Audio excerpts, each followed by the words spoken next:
saya memiliki harapan yang sangat tinggi. InsyaAllah Indonesia, sepanjang apapun kegelapan, sepanjang apapun kegelapan kezaliman, sepanjang apapun kehilangan keadilan, InsyaAllah akan datang satu saat terbitnya matahari adil. Dan InsyaAllah Indonesia akan menjadi negara Al-Quran. Saya bisa meyakinkan gitu karena saya telah merasakan bagaimana di Turki. Turki negara sekuler yang ratusan tahun serangi Islam, ratusan tahun menabaikan Islam. Tidak boleh kumandangkan azan dalam bahasa Arab, tidak boleh ada rumah tahfiz, tidak boleh ada pesantren, tidak boleh belajar agama, tidak diberikan anak-anak kita bisa belajar dengan sendirinya Al-Quran. Semuanya dilarang dengan keras, bahkan terancam orang-orang yang melanggar aturan itu. Allah Subhanahu wa taala melahirkan seorang presiden yang bisa membaca Al-Quran. Cuba buka di YouTube bacaan Erdogan bagaimana. Itu dilahirkan dari negara sekuler. Saya bisa meyakinkan InsyaAllah 1 juta menghafal Al-Quran. Dan bapa ibu mudah-mudahan masih punya umur akan mendengar pengumuman besar. Imam besar salat Idul Fitri dan Idul Adha sekaligus khatib adalah Presiden Republik Indonesia menghafal Al-Quran. Itu yang saya yakini. Dan saya tidak pernah merasa lelah. Dan saya selalu berkata sama istri, kalau saya mati itu pun karena saya bersama Al-Quran. Wallahi jamaah sekalian, yang bersama Al-Quran tidak akan merugi. Berkah rizkinya, berkah umurnya, terjamin kebahagiaan. Allah Subhanahu wa taala hanya minta satu, berkenan bersama Al-Quran di dunia. Apa yang kita dapat? Apa yang akan dibalas?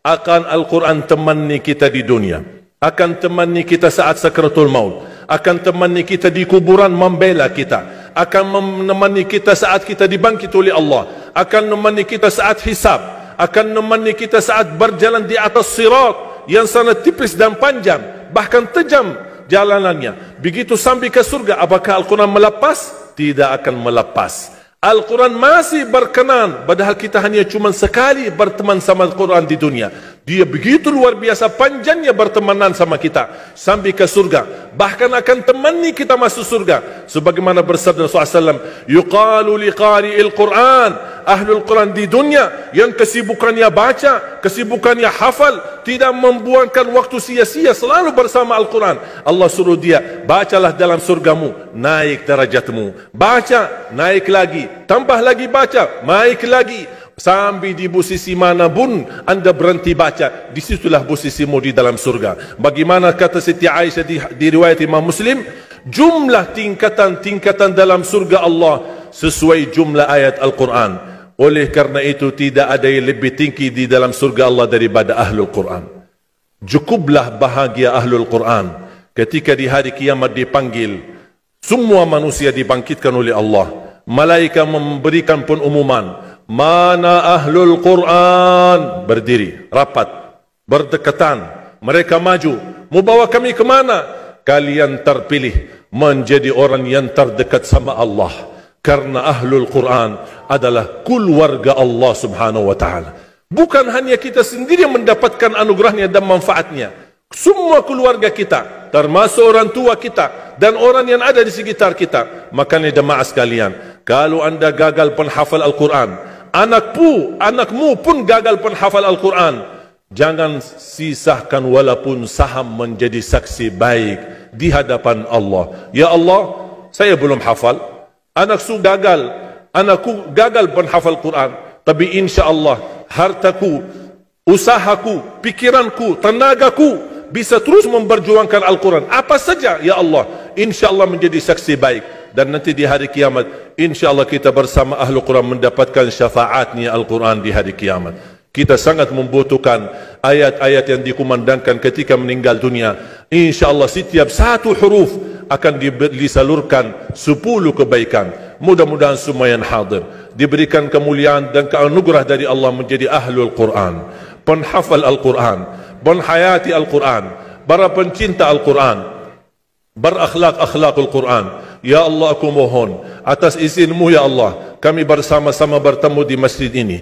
Berilah kepada kami kemuliaan bersama-sama bersama Ahlul Quran, di dalam surgamu ya Allah, ya Dzal Jalal wal Ikram, ya Arhamar Rahimin, ya Arhamar Rahimin. Anugerahlah kepada kami anak dan keturunan penghafal Al-Quran, anak dan cucu penghafal Al-Quran, yang mampu menjaga nama baik keluarga kami, yang mampu membanggakan kami di hadapanmu hari kiamat, yang mampu menghadiahkan mahkota untuk kedua orang tua kami. Birahmatika ya Arhamar Rahimin.